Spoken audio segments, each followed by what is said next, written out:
So আজকের ব্লগে আমরা জানবো ইনস্টাগ্রামে তুমি কিভাবে তোমার ফলোয়ার্স গ্রোথ করতে পারবা, কিভাবে ইজিলি তুমি ইনস্টাগ্রাম ইউজ করে তুমি ফলোয়ার্স গেইন করতে পারো। তুমি যেরকমই ভিডিও বানাও না কেন, তো সেই ভিডিওয়ে চলবে ইনস্টাগ্রামে, কিন্তু একটা কথা আর কি, তোমাকে কন্টিনিউ একই রকম ভিডিও আপলোড করে যেতেই হবে, ঠিক আছে?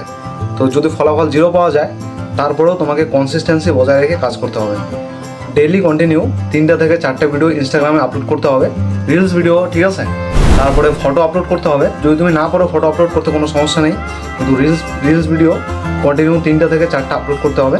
তো সময় ফ্রি থাকবা, তো ওই সময় তুমি আপলোড করে দিবা। তো এই কাজটা তুমি যদি কন্টিনিউ 2টা বছর করো, ঠিক আছে, জাস্ট 2টা বছর, তো তোমার ইনস্টাগ্রাম তুমি নিজে গ্রো হতে দেখতে পারবা। তো প্রথম অবস্থায় যদিও ভিউ না আসে, তোমার এমন মনে হবে যে হয়তো অ্যাকাউন্টের মধ্যে গ্রোথ আর কোনো দিন হবে না, হয়তো আমার 2-3টা ভিউই সীমাবদ্ধ, বা 2-3টা ফলোয়ার্সই আস্তে আস্তে বাড়তেছে, কাজ হচ্ছে না, ঠিক আছে? তো যদি কাজ করার ইচ্ছা থাকে, তো তুমি ডিসিপ্লিন অনুযায়ী 2টা বছর জাস্ট কাজ করো।